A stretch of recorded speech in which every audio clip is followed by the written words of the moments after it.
همه فست فود.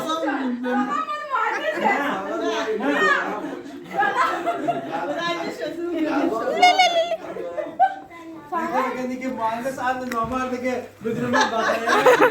هیچی. یه مورد نامون راست گفت. مراسم ذوقشه ببین ذوق بچه ببین دستش آدم نکنه. آقا هانی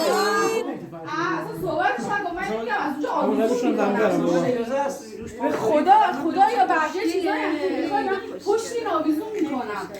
نامردا دارن فیلم میگن همچون میرن. اولی از پشت صحنه گفت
یک دو سه